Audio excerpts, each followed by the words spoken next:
자, 이제 상권을 얘기하다 보면 반드시 입지라는 얘기가 같이 나오게 되어 있습니다. 그럼 상권은 아까 제가 범위라 그랬잖아요. 소비자들이 위치하고 있는. 근데 그 소비자도 누구를 내 걸 사줄 수 있는 소비자가 위치하고 있는. 자, 입지는 뭐냐면요. 그럼 그 공간 안에 어딘가에 내가 뭔가 사업을 하기 위해서 점포가 필요하겠죠. 그 점포를 우리가 보통은 입지라고 합니다. 그러나 여기서 한 가지 또 중요한 개념이 뭐냐면요. 그 점포 자체가 입지는 아니고요. 사실은 입지라는 건 뭐를 의미하는 거냐면 그 점포의 조건을 의미한다는 겁니다. 왜 이게 그럼 그냥 점포와 점포의 조건이 뭐가 다른 말이냐? 그게 뭐가 다르냐면요. 점포 그러면 여러분은 그냥 부동산적으로 가게라고만 바라보시잖아요. 근데 중요한 건 그 가게가 중요한 게 아니라 걔의 조건이라는 겁니다. 조건은 여러 가지가 있지만 아까 우리가 얘기한 것처럼 여기 임차료가 너무 비싸요. 아무리 좋은 자리면 뭐합니까? 내가 여기 들어가가지고 제가 정말 우스운 것들을 발견하는 게 뭐냐면 자 여러분 진짜 좋은 자리입니다. 그래서 어마어마하게 사람들이 많이 다니고 있어요. 근데 이 가게가 10평이에요. 그래서 거기서 예를 들면 어떤 거를 창업을 해서 내가 예를 들어서 음식점을 했다는 겁니다. 근데 보니까 10평에다 주방 만들고 홀 만들면 거기 테이블이 몇 개가 들어갈까요? 많이 들어가 봐야 한 5개, 6개 들어갈 겁니다. 그럼 5개, 6개면 20석이에요, 20석. 그 20석에서 사람이 먹는 활동은 하루에 아무리 많이 먹어봐야 3끼예요. 그나마 조금 가벼운 음식이면 뭐 4끼, 5끼 중간에 간식처럼 먹을 수 있는 음식이라고 하더라도 거기서 손님들이 하루 종일 뭔가를 먹고 있을 수 있는 공간은 없다는 거죠. 근데 거기에 임차료가 한 달에 500만 원이에요. 그러면 여러분 500만 원이라는 임차료를 내기 위해서는 매출이 어느 정도 돼야 된다고 생각하십니까? 우리가 그냥 아주 쉽게는 뭐라 그러냐면 임차료가 매출액의 10%를 넘어가면 안 좋은 그러한 조건이라고 합니다. 그러면 역산하면 얼마죠? 5천만 원을 팔아야 돼요. 그럼 한 달에 5천만 원의 매출을 올리려면 하루에 얼마를 올려야 되죠? 약 100? 예. 5천만 원이니까 약 100, 뭐 6, 70? 한 70? 170만 원 정도의 매출을 올려야 돼요. 하루에. 그럼 하루에 170만 원의 매출을 올리려면 예를 들어서 1인분에 5천 원짜리라 그러면 몇 사람이 손님이 와야 됩니까? 하루에 170만 원을 올리려면 5천 원짜리 팔아서 340명이에요. 그러면 여러분 생각해 보세요. 좌석이 20석이 풀로 차서 몇 회전을 해야 되는 거죠? 예? 몇 회전을 해야 돼요? 약 20명으로 다 채울 수도 없어. 왜냐하면 2명, 3명 와서 4인석을 차지하고 있어도 그러면 보통 우리가 그 좌석 점유율이라 그러는데요. 20석에서 아무리 많이 채워봐야 약 70% 채우면 그럼 27이 14, 14명. 1회전 하는데 14명이에요. 그럼 14명이 들어와서 앉아서 아무리 빨리 먹고 나간다 그래도 생각을 해보세요. 그러면 하루에 거기서 20회전 이상을 해야 되는데 가능할까요? 아침도 팔고 점심도 팔고 저녁도 팔고 중간에 간식도 팔고 별짓을 다 해도 사실은 20회전을 할 수 없다는 겁니다. 그런데 그걸 창업을 한다는 거죠. 그건 뭐냐면 처음부터 꽝인 자리를 혹시 내가 이게 로또가 되지 않을까라고 들어간다는 겁니다. 그런 사람들이 대한민국에 제가 볼 땐 창업하는 분의 심하게 얘기하면 아까 얘기한 것처럼 7, 80%가 그러고 있다는 얘기입니다. 자, 입지를 안다는 건 뭐냐면요. 바로 그와 같은 조건적인 측면에서 이것을 판단할 수 있어야 된다는 겁니다. 그래서 이 판단이 이루어지면 그게 바로 사업 타당성 분석인 겁니다. 자, 이런 가정을 해봅시다. 제가 돈이 1억이 있습니다. 그래서 1억으로 창업을 하고 싶습니다. 그럼 그 1억을 투자해서 여러분이 얼마를 벌고 싶으실까요? 1억을 투자하신다. 선생님 1억 투자하면 한 달에 얼마쯤 순이익으로 받고 싶으세요? 순이익이. 우리 쉽게 여기서부터 시작해 봅시다. 1억을 은행에 넣어놓는다. 그럼 1년에 몇 프로죠? 요새 뭐 2.5%? 세금 떼고 그러면 잘하면 2%. 좋아. 아주 인심 왕창 써서 3%. 1억에 3%면 얼마예요? 10%면 1억에 10%면 1,000만 원이고요. 1%면 100만 원이니까 3%면 300만 원이에요. 그럼 이거 1년을 그냥 쉽게 계산하기 위해서 10개월이라고 가정합시다. 그럼 한 달에 얼마씩? 30만 원이에요. 자, 두 번째. 자, 이걸로 여러분이 그 30만 원에 만족한다 그러면 은행에 넣어 놓으시겠죠? 근데 그걸로 만족이 안 되겠죠? 그거 투자하면 얼마쯤 벌으셔야 되겠습니까? 선생님. 1억 투자하면 한 달에 순이익, 매출이 아니라 순이익으로. 그렇죠. 200은 돼야. 그래도 약소하시네요. 솔직히 얘기해 보세요. 사람들이 얼마쯤 벌기를 원한다고 생각하세요?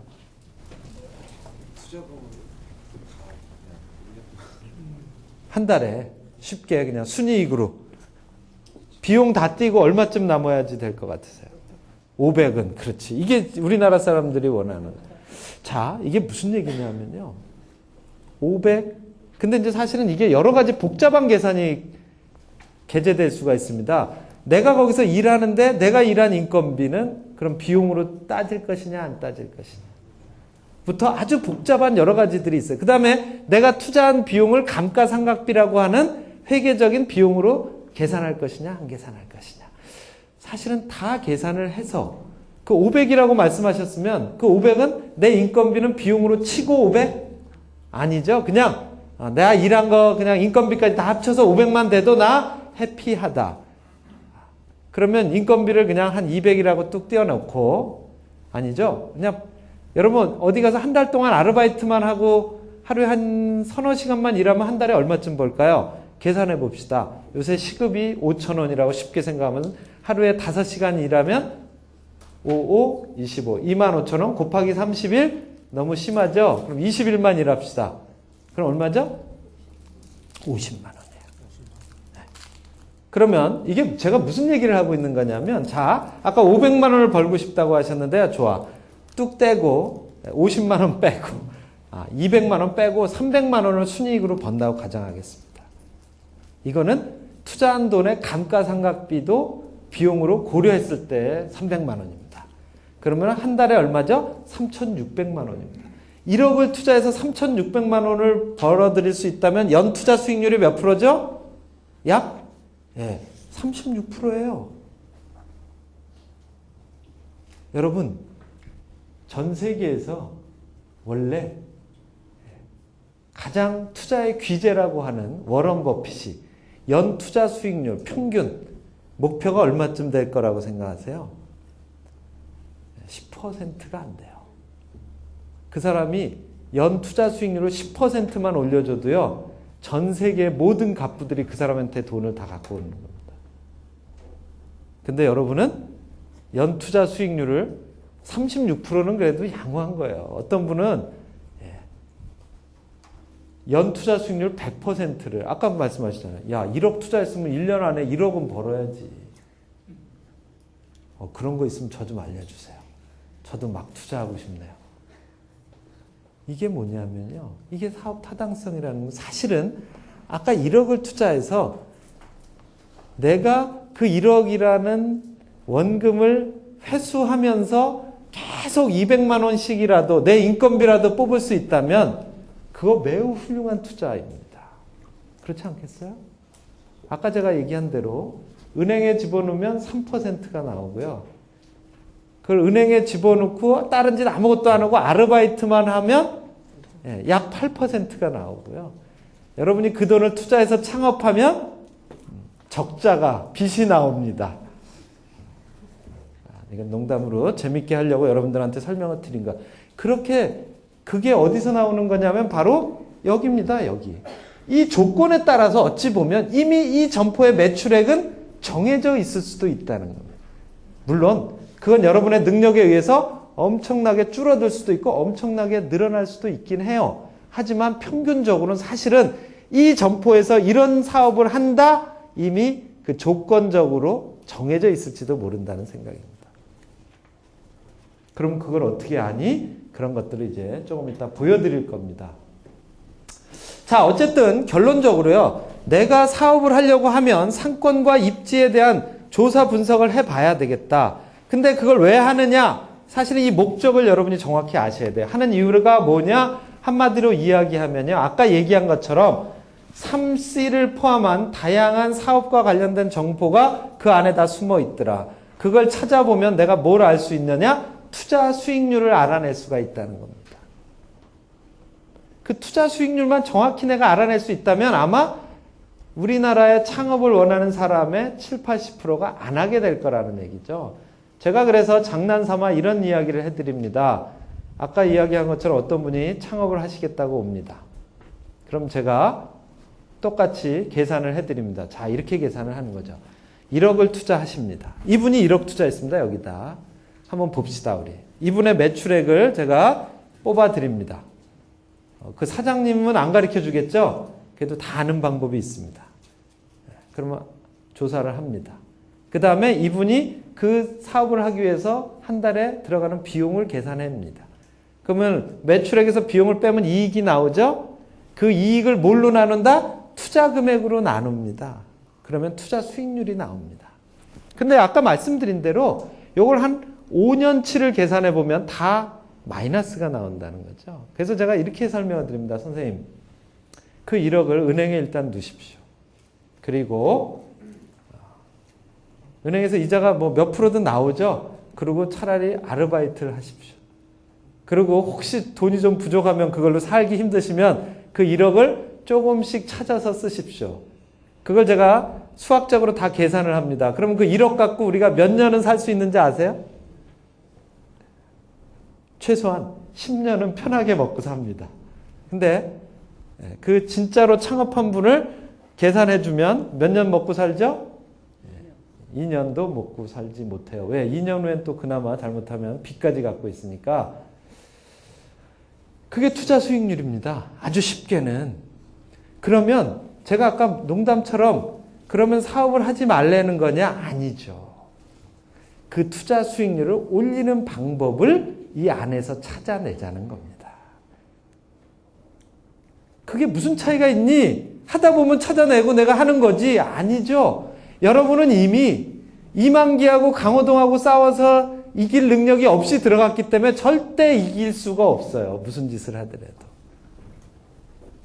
그럼 어떻게 됐겠죠?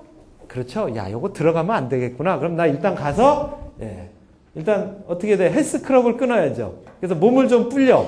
근육도 키우고. 그 다음에 누굴 찾아가요? 코치를 찾아가야지. 그 씨름을 배워야지. 그래서 테크닉과 힘을 다 갖춘 다음에 그 다음에 그 사이에 돈은 어디가 있죠? 은행에 있어. 잘 불어나고 있어. 그다음 또 내가 하루 종일 운동만 하나? 아르바이트 5시간씩 하라 그랬잖아요. 근데 어디 가서 아르바이트 해야 돼요? 어디 가서 아르바이트 해야 될까요? 그렇지. 가장 센 놈한테 옆에서 이거 놈이라 그러면 안 되는데. 그렇죠? 바로 이만기 옆에서 이만기를 도와주면서 배워야죠. 얘가 도대체 어떻게 해서 이렇게 씨름을 잘하나? 얘는 어떻게 해서 이 힘을 이렇게 키웠나? 얘는 어떻게 이렇게 피겨스케이팅을 잘하나? 얘는 어떻게 하면 우동을 이렇게 맛있게 뽑나? 그렇죠? 그러면 여러분은 어떻게 됩니까? 그러다 보면 또 뭘 배우게 되죠?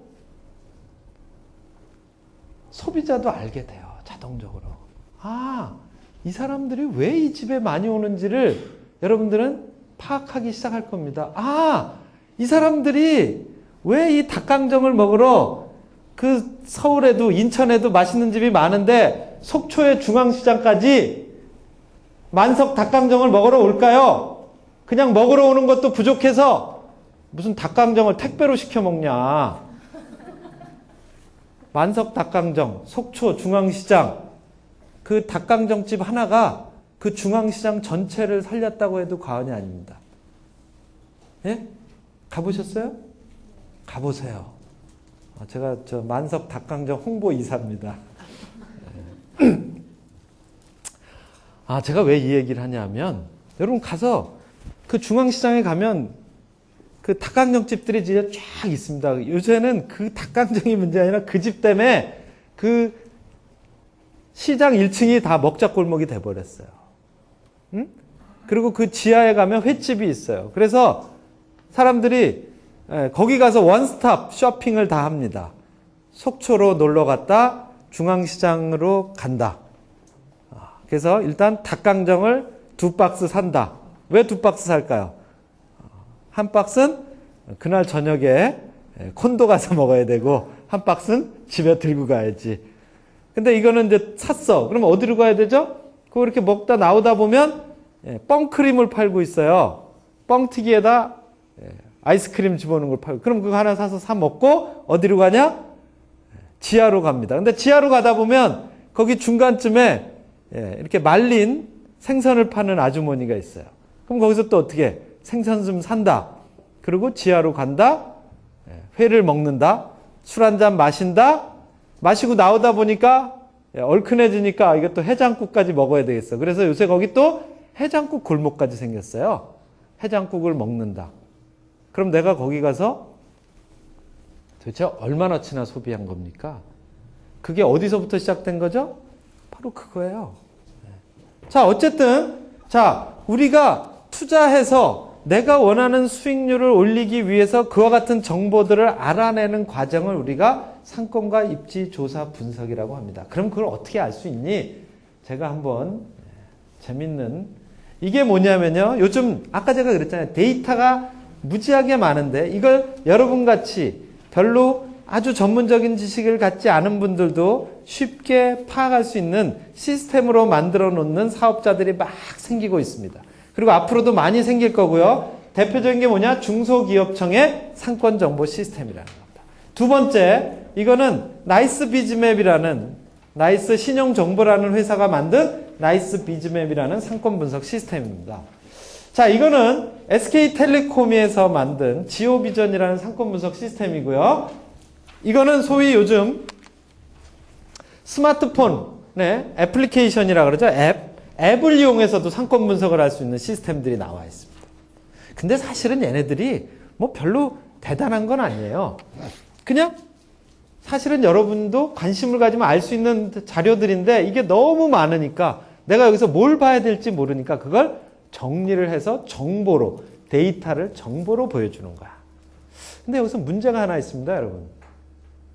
사실은 여러분은 이미 그 정보들을 다 알고 있어요. 근데 정보를 알고 있지만 뭐가 안 되는 거죠? 네, 활용이 왜 안 되는 거죠? 내 지식으로 이걸 보여드려도 여러분은 이게 무슨 말인지를 모른다는 겁니다. 이 정보를 이제 제가 한번 보여드리겠습니다. 이게 어디냐면요. 과천입니다. 여러분 과천 아시죠? 정부종합청사가 있었고 자, 과천시의 지도입니다. 자, 어떤 사람이 이 과천시에서 커피 전문점을 하고 싶습니다. 그러면 일반적으로는 어떻게 할까요? 뭐 그냥 부동산 찾아간다. 빈 가게 있냐? 있다 그런다. 가본다? 뭐 적당하다? 계약했다? 내가 혼자 할 수 있으면 그냥 기계 사다가 커피잔도 사고 인테리어 업자한테 가서 인테리어도 해달라 그러고 메뉴판 그냥 대충 만들어서 그 다음날부터 떡 만들어서 막 돌리면서 또 심심하면 꽹가리도 불러도 한 번씩 치면서 오픈한다. 처음엔 잘 되는 것 같다. 한 달 지났다. 별로 안 온다. 왜 안 오나? 마구 마케팅하면서 돈 또 쓴다. 그래도 안 온다. 망했다. 보통 이렇게 돼요. 물론 거기서 성공하시는 분도 있죠. 근데 문제가 확률이 낮다는 거죠. 자, 그러면 어떻게 해야 되냐? 그래서 제가 상권 분석을 시작했습니다. 자, 여기 여러분들 잘 안 보이실 텐데요. 약간 흐릿할수록 커피 전문점들이 많이 모여 있는 것을 보여주는 그런 시스템입니다. 왜? 사실은 여러분들이 네이버 지도에 가서요. 네이버 지도 서비스에 가서 검색을 해보세요. 커피 전문점. 그럼 커피 전문점들이 점으로 쫙쫙 나타납니다. 이것도 하나의 상권 분석 시스템이야.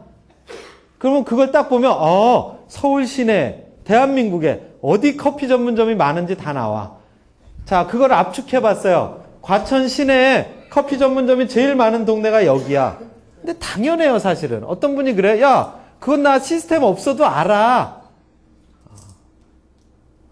여기까지는 알겠지. 여기가 어디냐면 과천 시내의 중심상가 지역이에요. 당연히 커피 전문점 많아. 그러면 두 번째, 제가 다시 그분한테 질문합니다. 그러면 그 커피 전문점이 제일 많은 그 지역에 있는 커피 전문점을 이용하는 소비자는 어디가 제일 많을까? 그건 알 수 있을까 없을까? 요거는 좀 어려워지겠죠. 그렇죠? 과천 시내에 사는 사람 중에 집에서 커피 안 먹고 커피 전문점 가서 커피를 제일 많이 사 먹는 사람들이 살고 있는 위치. 이게 어디죠? 이게 아주 중요한 상권이에요. 내가 과천에서 커피 전문점을 한다? 그러면 과천 시민이 전부 내 고객이다. 또는 이런 착각을 하는 사람이 있어요. 오, 거기 정부 종합청사 공무원들 많아. 그러니까 우리 집 와서 커피 먹어주겠지? 이게 착각이라는 거야. 왜? 여기 지금 노란색 있죠? 여기가 커피를 제일 많이 사 먹는 사람들이 사는 지역이라는 겁니다. 이걸 어떻게 알 수 있을까요? 이거 어떻게 알았을까? 예? 네, 그렇죠. 그 데이터를 모은 거야. 무슨 데이터? 커피 사 먹은 데이터를 모아가지고 그 중에서 과천에 사는 사람들, 그 중에서도 그게 잘 많이 모여있는 지역. 이게 무슨 얘기냐? 내가 여기서 커피 전문점을 하면요. 어디 가서 마케팅을 해야 돼요? 1순위 여기야. 2순위 여기야. 아니 근데 여기가 다 아파트촌인데 왜 얘네들만 더 커피를 많이 먹는 거야? 3순위 여기야. 4순위 여기야, 여기야, 여기야. 이게 무슨 얘기예요? 만약에 내가 근데 문제가 또 있을 겁니다. 그럼 여긴 누가 사는 거지?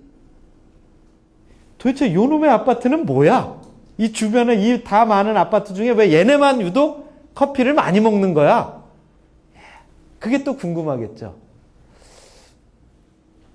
자, 첫 번째 앞에서 보여드렸던 건 거기 과천에 사는 거주자들을 대상으로 분석한 거고, 이거는 과천이 직장인 사람. 그러니까 과천에 사는 게 아니라 과천에가 자기 직장이 있는 사람들은 도대체 어디서 근무하는 사람들이 커피를 제일 많이 마셔줄까? 어딜까요? 노란색. 공무원들은 별로 안 먹어요. 이게 어디냐면 아까 여기 커피 전문점이 제일 많은 데라 그랬죠? 그 근방에 근무하는 직원들이 제일 많이 먹는다는 거예요. 자, 이번에는요. 그래서 제가 아까 말씀드렸잖아요. 그럼 도대체 그들은 누구일까? 그들의 정체는 뭘까? 그들은 도대체 커피를 무슨 목적으로, 언제, 얼마나 지불하고 먹을까? 그 다음에 또 그게 누구죠? 뭘 얘기하는 거죠? 다? 지금 제가 얘기한 단어들이 다 뭘 이야기하고 있는 겁니까? 아까 3C 중에 누굴 얘기하는 거죠? 소비자를 얘기하고 있잖아. 그 다음에 뭘 또 알아야 된다 그랬죠? 이제 나는 빼놓고 나는 여러분이 더 잘 알 테니까 이제 생략하고 그 다음에 경쟁자를 알아야 되겠죠. 그럼 도대체 제가 그 과천의 벼량동이라는 지역만, 아까 거기 노란색 커피 전문점이 제일 많은 지역만 한번 선택을 해봤습니다. 그랬더니 거기 커피 전문점이 몇 개가 있느냐? 몇 개 있다고 나와 있죠? 9개가 있더라. 이거는요, 틀릴 수도 있어요. 왜? 이미 제가 분석하는 사이에 한 개쯤 망해버렸을 수도 있어요. 그래서 8개일지도 몰라요. 아니면 내가 분석하고 있는 동안에 2개가 더 생겼을지도 몰라. 그래서 11개가 돼 있을 수도 있어요. 아니면 하나 망하고 하나 새로 생겨서 그냥 9개일 수도 있어요. 약간의 오차는 있을 수 있습니다. 자, 그런데 하지만 평균적으로는 대체적인 현황을 알 수 있다는 거고, 이 시스템을 통해서 확인한 건 반드시 뭘 해야 되죠? 현장에 가서 여러분이 확인은 여러분이 하셔야 됩니다. 자, 9개가 있는데 얘네들이 도대체 매출을 얼마나 올릴까? 요거 궁금하겠죠? 9개가 평균적으로 한 달에 약 3천만 원의 매출액을 올린다는 걸 알 수가 있습니다. 평균적으로. 평균이라는 건 뭐죠? 걔네들 매출을 다 더한 다음에 나누기 9 한 거예요. 그러면 그 시장 규모가 얼마라는 걸 알 수가 있죠? 3천만 원 곱하기 9 하면 한 달에 3, 9, 27. 이 시장의 한 달에 커피의 수요는 얼마? 2억 7천만 원이라는 거예요. 자, 이건 또 뭘 얘기하냐? 이 시장이 너무 달콤한 것 같아서 내가 창업을 했어요. 그럼 몇 개가 되죠? 10개가 됩니다. 그럼 2억 7천 나누기 10 하면 어떻게 되죠?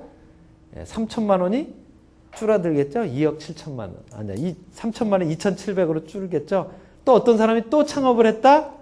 그러면 이번엔 또 줄겠죠? 이거예요. 그래서 누가 좀 잘 된다. 그래서 막 창업하잖아, 우리나라. 그럼 나중엔 같이 다 죽는 거예요. 이게 또 우리나라의 맹점입니다. 왜? 나만 죽으면 상관없는데 우리 또 그거 못하잖아. 죽으면 같이 죽어야지. 어떻게 같이 죽죠?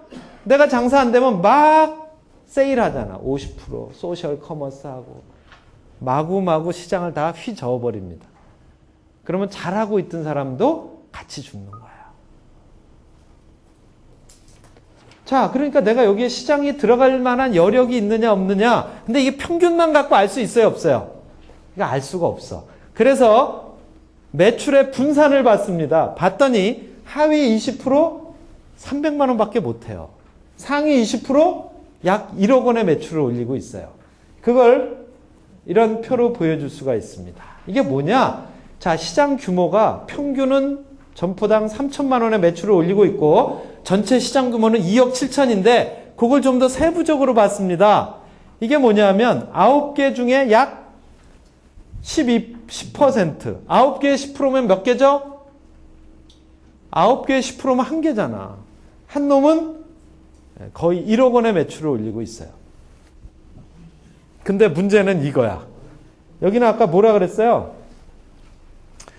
월 300만 원 매출 올리는 가게도 있다는 얘기입니다. 그러니까 시장이, 자, 이게 사실은 요 그래프를 여러분 잘 보세요. 이걸 아주 단순화시키면 이 그래프가 뭐같이 생겼습니까? 영어에 U자죠? 원래 인간이 살아가는 세상은 그걸 수치화해보면 거의 대부분이 정규분포를 그리게 되어 있습니다. 그쵸? 그래서 옛날만 해도 우리나라가 중산층이 제일 많았어요. 정규분포가 뭔지 아시죠? 예. 어떤 걸 조사해보면, 예를 들면 우리나라 사람의 평균 키가 얼마죠? 그 우리나라 남자의 키를 조사해보면 이렇게 그래프를 그립니다. 그래서 여기가 170, 예를 들면, 제 키가 170은 아니에요. 170.1이에요.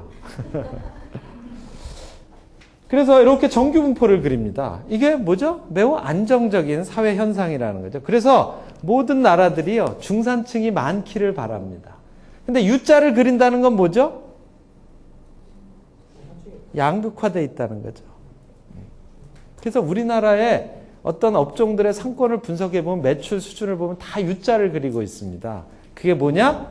잘 되는 애는 어마어마하게 잘 되고, 안 되는 애는 어마어마하게 안 되고, 가운데는 있어요 없어요? 없어요. 그러니까 사실은 이게 3천만 원 매출하는 애는 있어요 없어요? 한 점포도 평균 매출액을 하는 점포는 없어요. 그럼 이게 왜 그럴까요 여러분? 아까 얘기했죠? 이게 왜 그런 거예요? 바로 그거예요. 여기 있는 애 누구일까? 얘가 누굴까요 여러분? 누굴 것 같으세요? 예? 그렇죠. 별다방. 또는 그렇죠. 여러분들이 가서 현장에 가서 거기 있는 점포들을 쭉 보시면 얘가 누군지 얘가 누군지 얘가 누군지 다 알 수가 있어요. 경쟁자가 그쵸? 걔네 매출까지 다 알 수 있도록 데이터가 이미 오픈되어 있다는 겁니다. 근데 그걸 아는 게 중요한 게 아니죠. 그러면 내가 여기 오픈한다면 나는 어디에 위치하게 될까요? 요게 중요한 거지. 여기로 갈까? 여기로 갈까? 아니면 여기 지금 무주공산이잖아. 여기 혹시 내가 들어가서 조금 이렇게 볼록 올라오게 해볼까? 근데 그렇게 하려면 뭘 해야 되는 겁니까? 내가 이쪽으로 가고 싶으면 어떻게 해야 돼요? 얘네하고 싸워서 이길 수 있어야 되죠? 뭐가 일단 돼야 돼요? 얘보다 훨씬 더 많은 돈을 투자할 수 있어야 돼요. 얘보다 훨씬 더 높은 서비스를 제공할 수 있는 능력이 있어야 돼요. 얘보다 훨씬 더 마케팅을 잘할 수 있어야 돼요. 얘보다 훨씬 더 좋은 원두를 사용할 수 있어야 돼요.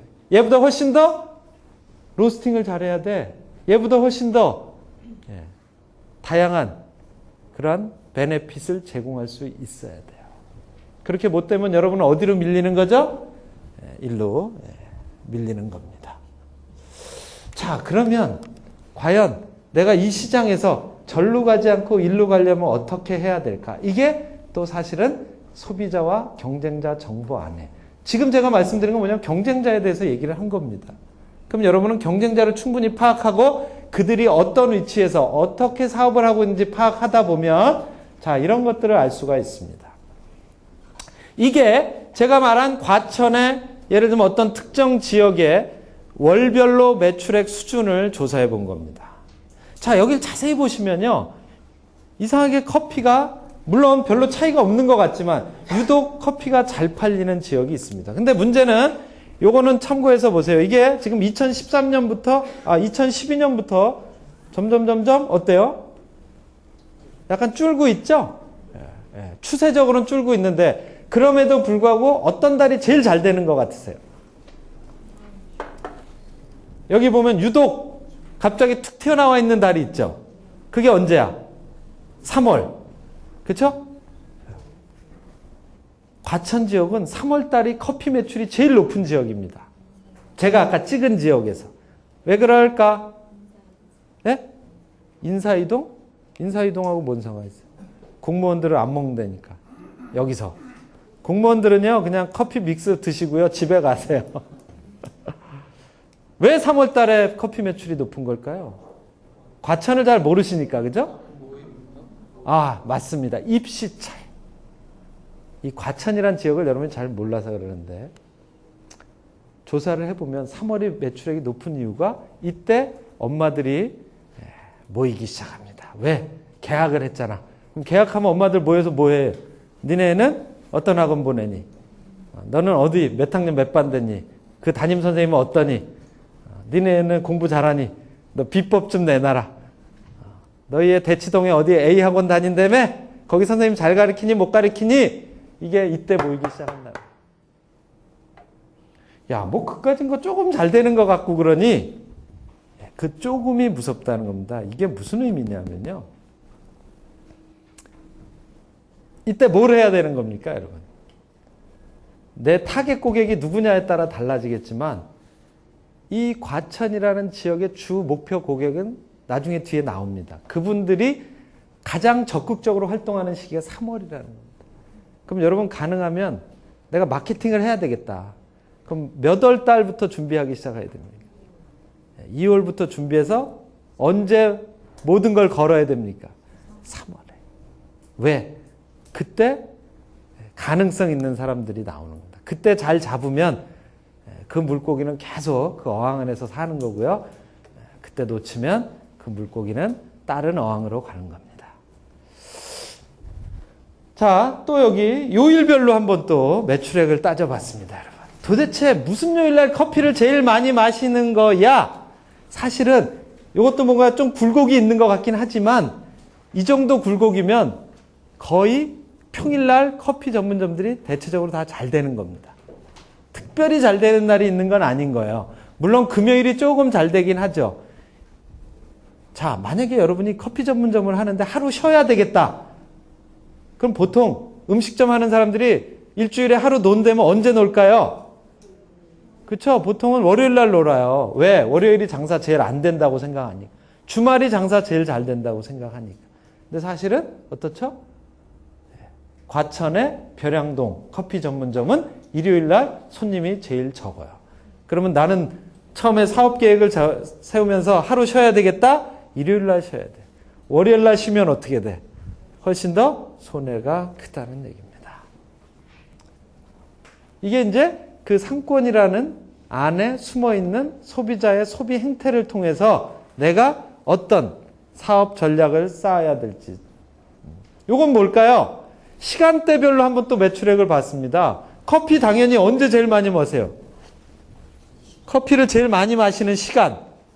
예. 그쵸? 점심 식사하고.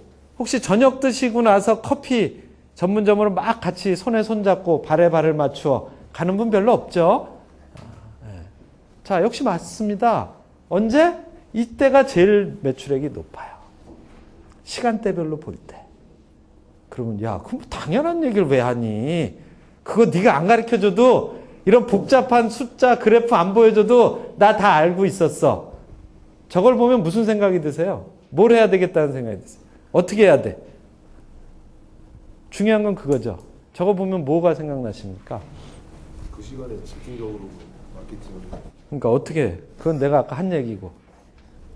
자, 맞는 얘기인데요. 어떻게 하는 게 마케팅을 열심히 하는 걸까요? 자, 일단은 우리가 이걸 보면 일단 스케줄을 어떻게 관리해야 되겠지 아시겠죠? 그죠? 아침. 근데 24시부터 06시까지는 왜 매출액이 없어? 여기 주거 지역이니까 다 문 닫는 거예요. 자, 이때가 피크입니다. 그러니까 인력 배치를 한다 그러면 이때 많이 해야 되겠죠? 적게 해야 되겠죠? 그건 삼척동자도 다 아는 거고. 중요한 건 뭐냐면요. 이겁니다, 여러분.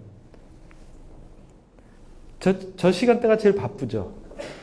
그러면 저 때 확 몰리잖아. 직장인들이. 특히 직장인들이 많을 거라고. 왜? 저기가 중심 상업지역이니까. 그러면 어떻게 돼요? 막 줄 서가지고 주기 바쁘겠죠? 저 때는 서비스고 뭐 품질이고 없어. 그냥 뭐 돈 내고 주고 내고 주고 뭐 난리겠죠? 그래서 어떤 분은 보면 직원이 3명입니다. 그래서 1명, 2명, 3명, 2명, 1명, 1명. 뭐 이렇게 배치할 수 있겠죠. 그런 집이 있고요.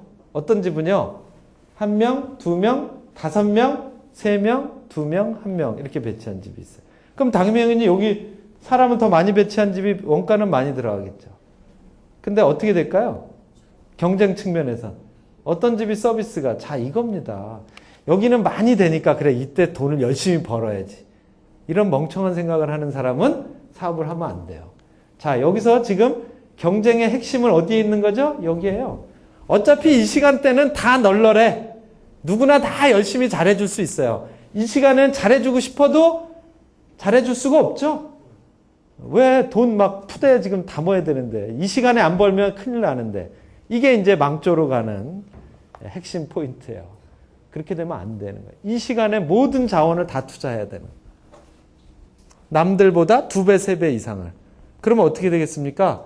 계속 이 집으로 몰리게 만들어야죠. 그래서 나는 이미 이 시간이 되기 전에 나의 모든 서비스 시스템과 커피를 뽑는 방식, 커피를 제공하는 스타일, 모든 것들을 이런 한가한 시간대보다 더 높은 퀄리티로 제공할 수 있는 방법이 있으면 이건 경쟁력 있는 사업을 시작할 수 있는 거예요. 그게 없으면 똑같이 그냥 아까처럼 평균 그렇게 가는 거죠.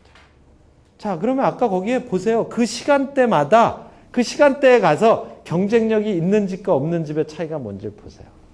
제가 저기를 실제로 시장 조사를 나가봤습니다. 그래서 일부러 장사 안 되는 집을 들어갔어요. 그것도 아침에 모닝 커피를 먹으러. 근데 내 앞에 다른 분들이 아마 주문을 했나 봐. 그러니까 나도 이제 주문을 하러 갔어요. 그러니까 이분이 커피 뽑느라고 정신이 없어.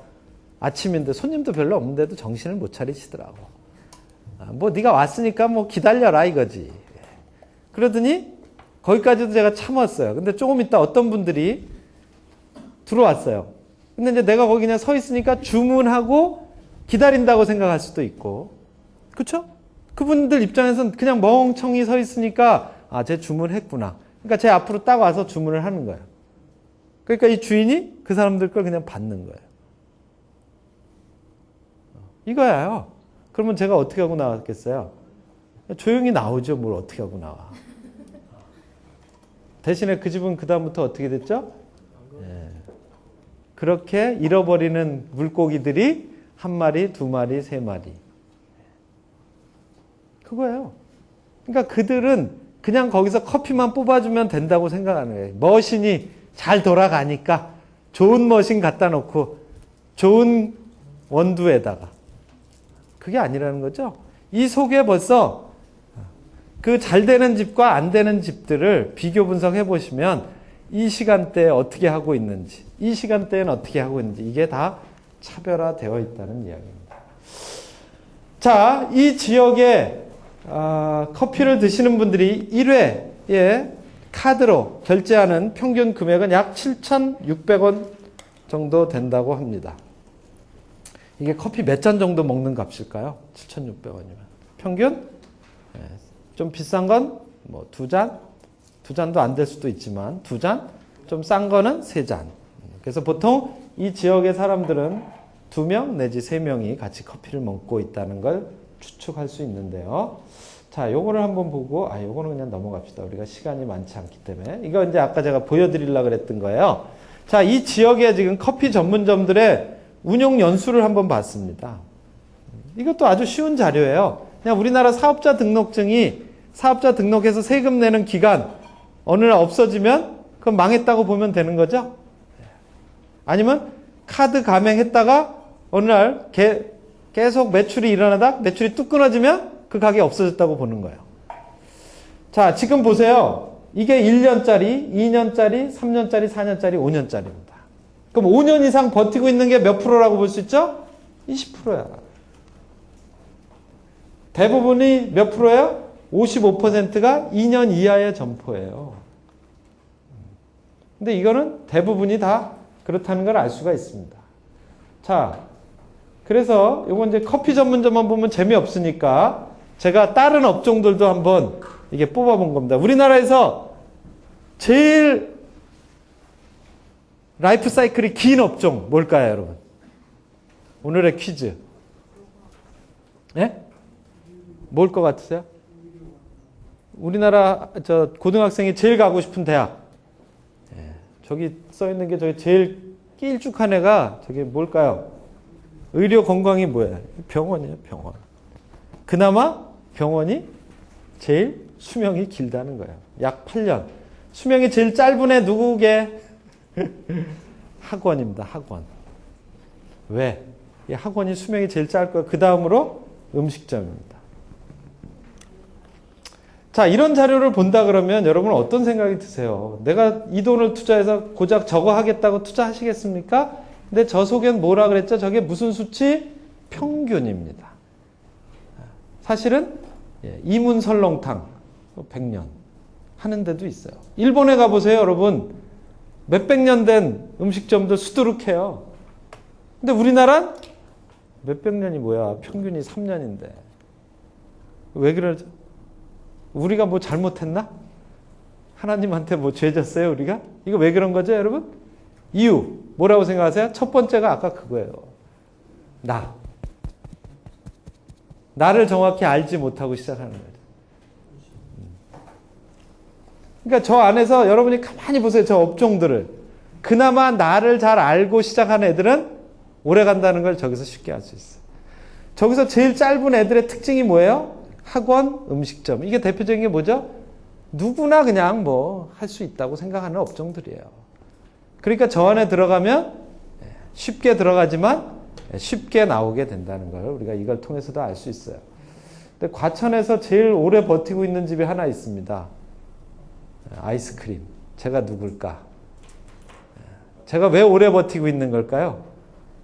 왜 절대 안 망하는 걸까요? 걔가 똑똑해서? 아니에요. 독점. 유일무이한 업종. 아이스크림.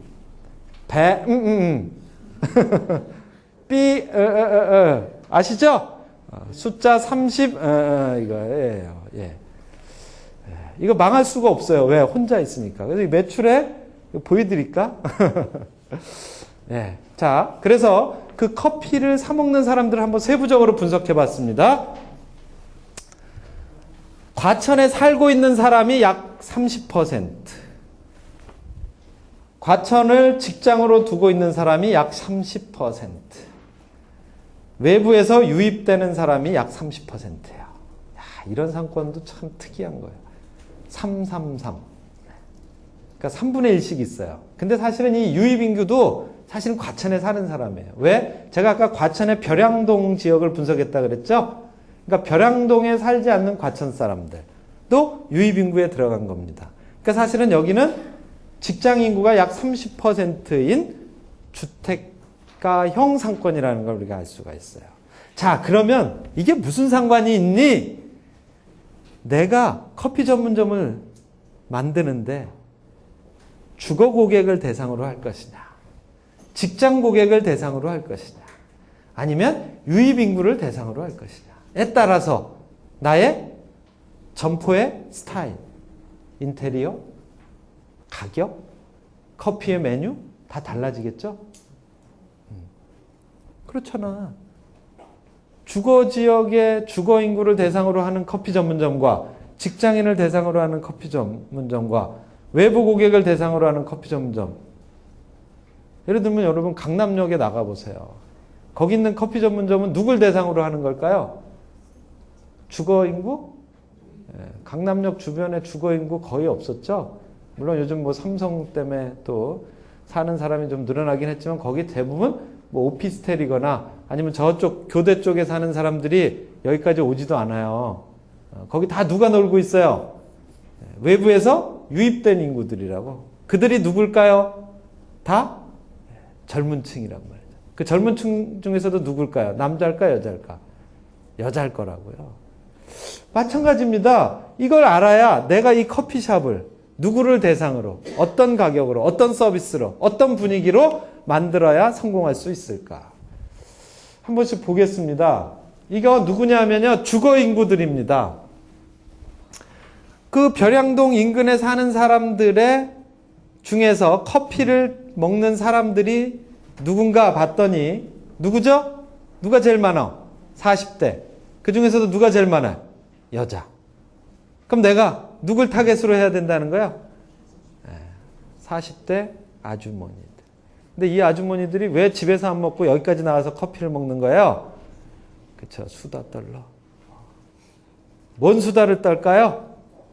그쵸, 아이들과 관련된. 왜? 여기가 아주 젊은 층이 사는 그런 지역이 아니라는 걸 우리가 알 수가 있는데요. 요거는 이제 직장인들입니다. 직장인. 직장인은 또 좀 다르죠? 누가 제일 많아요? 30대예요. 근데 이상하게 30대에서도 여성이 더 많아요. 왜 그럴까? 이건 업종하고 상관이 있어요. 자, 그냥 빨리빨리 넘어갈게요. 자, 이거는 유입인구 현황입니다. 근데 유입인구도 아까 제가 그랬죠? 틀림없이 여기는 특별한 무슨 상업지역이 아니기 때문에 과천의 그 인근에 사는 사람들일 것이다. 맞아요. 과천 별양동 사람이 약 48%, 중앙동 사람이 약 13%, 가련동 사람이 12%, 구림동, 자, 이거는 과천 사람들이고요. 그 다음으로 많이 오는 사람이 누구야? 어디 사는 사람이에요? 안양. 그래서 우리가 그 외부에서 유입되는 인구들이 도대체 어디서부터 많이 오는지도 알 수가 있습니다. 그래서 만약에 내가 과천시 별양동에서 커피숍을 한다. 일단 가장 인근에 있는 고객부터 타깃으로 공략을 하는 거예요. 자, 이제 내가 보니까 더 이상 그 지역엔 내가 공략할 대상이 없어. 그 다음엔 어떻게 되죠? 상권의 범위를 넓혀 나가야 돼요. 근데 어디로 넓혀 나가요? 아무 데나 갖다 막 넓히면 돼요? 안 돼요? 안 되죠? 그 다음에 어디예요? 중앙동, 가련동. 순서대로 가라는 이야기를 할 수가 있겠죠. 이거는 아까 그러면 그 유입되는 인구는 주로 누구냐? 30대. 그 중에서도 남성이라는 걸 알 수가 있습니다. 그럼 조금씩 다 다르죠. 그 안에 주거 인구는 40대 여성이 주거객이고, 그 직장 인구는 30대 여성이 주거객이고, 유입 인구는 30대 남성이 주거객이고. 나는 누구를 타겟으로 할까? 에이, 모르겠다. 전부 다 내 거다. 이런 사람은 어떻게 되죠, 여러분? 그 사람은 전부 다 내 게 아니야. 이건 뭐 쉬워요, 사실은. 그렇죠?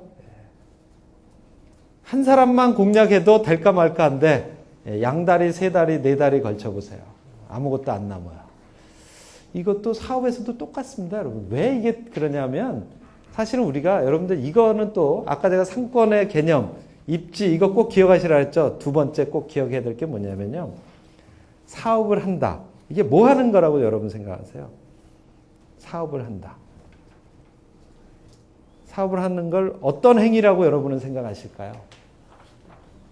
내가 뭔가 사업을 하고 싶다. 그럼 이거 한 가지만 지키면 100% 성공합니다. 그게 누구냐? 딱 한 명을 찍으십시오. 그리고 그 한 명의 이 집이 아니면 못 살게 만드십시오.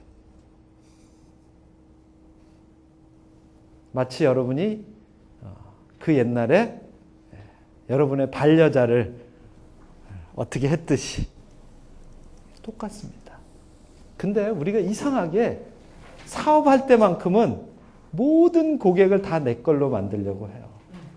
그러다 보니까 여러분은 그 누구도 여러분의 영원한 고객을 만들지 못합니다. 진짜 성공하는 기업가들은요, 진짜 성공하는 소규모 점포들을 보시면요, 그 특정한 고객을 영원히 내 고객이 되게 만듭니다. 그게 무슨 얘기냐? 어렵게 할 필요 없어요. 하루에 딱 한 명씩만 딱 들어올 때 마음에 드는 사람 하나 딱 있으면 그 사람이 영원히 딴 데 못 가게 만드세요. 하루에 한 명씩. 그러면 한 달에 몇 명이죠? 30명이죠. 그러면 그 30명이 몇 명을 데리고 올 것 같으세요? 한 명씩만 데리고 와도 60명이에요. 그래서 제가 이런 이야기를 합니다. 여러분, 제가 두 가지 옵션을 드리겠습니다.